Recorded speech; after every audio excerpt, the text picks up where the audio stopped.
NEET का एक problem है।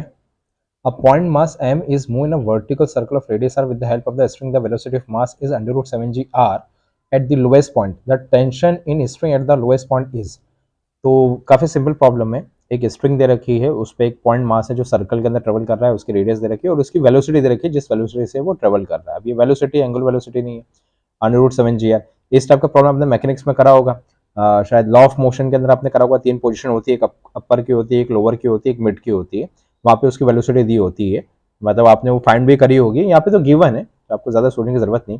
एक चीज़ हमें पता है कि भैया अगर कोई पार्टिकल सर्कल के अंदर ट्रेवल कर रहा है और सर्कल की बाउंड्री में रहता है, कहीं बाहर नहीं गिरता है, मतलब उसमें सेंटीमीटर फोर्स भी एक्ट कर रहा है।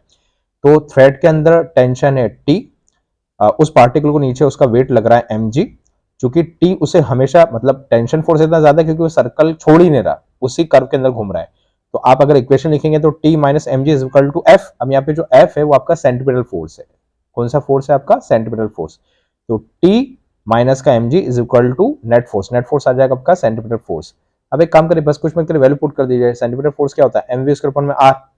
वी की वैल्यू आपको पता है अंडर रूट 7 जी आर। दोनों तरफ स्क्वायर करिए तो वी स्क्वायर का आंसर निकल गया। इसके लिए उठा के पुट कर दीजिए। तो वी स्क्वायर की वैल्यू पुट कर दी, आर से आर अपना कैंसिल, आपका कैंसिल भी हो जाएगा। तो 7 एम जी एम, ये एम जी उधर हो जाएगा तो प्लस हो जाएगा। तो फाइनल आंसर आपका 8 एम जी आ रहा है। काफी सिंपल। नेक्स्ट एक क्वेश्चन है हमारा।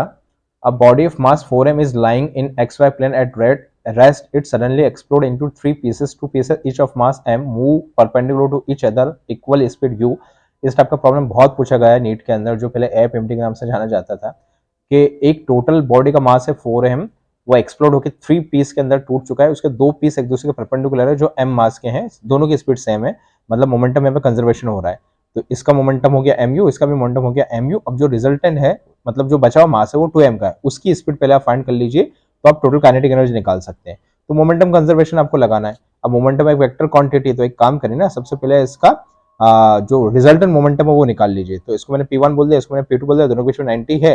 तो आपको रिजल्टेंट का फॉर्मुला पता है, आपने प्रूव भी करा वेक्टर क्वांटिटी में कि under root A square plus B square plus 2ab cos theta होता है। अब थीटा की वैल्यू यहाँ पे 90, cos 90 जीरो होता है, तो वो तो जीरो हो जाएगा। खाली P1 का स्क्वायर कर दीजिए, P2 का स्क्वायर कर दीजिए, दोनों को सॉल्व करिए। 2mu स्क्वायर आ रहा है, mu बाहर निकल जाएंगे उसके रूट के, क्योंकि यहाँ पे स्क्वायर है। अब देखिए आपका जो फाइनल मोमेंटम है, वो फाइनल मोमेंटम कितना, आपका फाइनल मोमेंटम है, मास कितना बचा अपने पास 2m, और इसकी वेलोसिटी हमने कितनी मान ली v। m से m कट गया, क्या v का आंसर निकल जाएगा, v का आंसर निकल गया।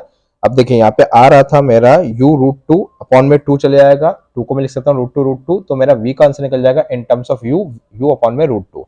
अब टोटल काइनेटिक एनर्जी निकालनी है।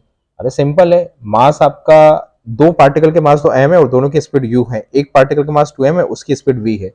तो सबके लिए पुट कर दीजिए। अब यहाँ पे 2m, v की वैल्यू मेरी कितनी, u के टर्म में इतनी, सबकी वैल्यू पुट करिए, सॉल्व करिए, आपका आंसर आ जाएगा 3/2। 3/2 का मतलब होता है 1.5। तो थोड़ा सा लेंथी प्रोसेस है लेकिन है काफी सिंपल। नेक्स्ट प्रॉब्लम काफी अच्छा प्रॉब्लम है, काफी बड़े प्रॉब्लम है। इसका डायरेक्ट सिंपल सा, अगर ये प्रॉब्लम इस लैंग्वेज में नहीं होता तो सिंपल सा जो रिलेशन होता है उसके रिगार्डिंग तो इसका आंसर tan थीटा आ जाता। पर थोड़ा सा यहाँ पे ट्विस्टेड इसने करा है। The upper half are inclined plane of inclination theta is perfectly smooth. तो अपर हाफ आपका स्मूथ है, lower half is rough, lower half उसका रफ है। मान लीजिए कि लेंथ आपकी एल है वेज की, तो हाफ हाफ आपकी डिवाइड हो गई स्मूथ में और रफ में। अब block start from the rest at the top of the plane will again come to rest at the bottom. ऊपर से स्टार्ट होता है जो रेस्ट में होता है, नीचे आके फिर रुक जाएगा, रेस्ट में आ जाएगा। इफ द म्यू, दोनों का जो फ्रिक्शन बताया है ब्लॉक और सरफेस का, रफ सरफेस का, वो उसका कोफिशिएंट फ्रिक्शन है mu, and lower half of the plane is given by, okay. तो आपको म्यू की वैल्यू निकालनी, मतलब जो ब्लॉक है और जो नीचे का लोअर हाफ है उसके बीच में जो कांटेक्ट आया, कांटेक्ट ऑफ मतलब कोफिशिएंट फ्रिक्शन क्रिएट हुआ, उसकी वैल्यू आपको निकालनी है। ठीक है, निकालते हैं। तो सिंपल सा एक काम करा मैंने, तो इसको ऐसे दो भाग के अंदर कैटेगरी में यहाँ पे डिवाइड कर दिया। एक स्मूथ वाला प्लेन हो गया, एक रफ वाला प्लेन हो गया।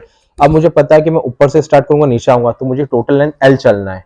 कोई मतलब मैंने तो दो ब्लॉक बना रखे हैं, आप चाहे तो एक ब्लॉक बना सकते हैं। ऊपर नॉर्मल रिएक्शन लगेगी सरफेस के परपेंडिकुलर, नीचे आपका एमजी कॉस थीटा आ जाएगा, इधर साइड में आपका एमजी साइन थीटा आ जाएगा। ओके, तो स्मूथ में तो आपका जो कोफिशिएंट होता है उसकी वैल्यू जीरो होती है, तो फ्रिक्शन फोर्स जीरो हो जाएगा। तो N is equal to MG cos theta, और एमजी साइन थीटा का मतलब ही फोर्स है, मतलब जिस फोर्स से वो नीचे स्लाइड कर रहा है, क्योंकि पीछे को फ्रिक्शन तो है नहीं, लेकिन जिससे वो स्लाइड कर रहा है वो फोर्स है आपका एमजी साइन थीटा।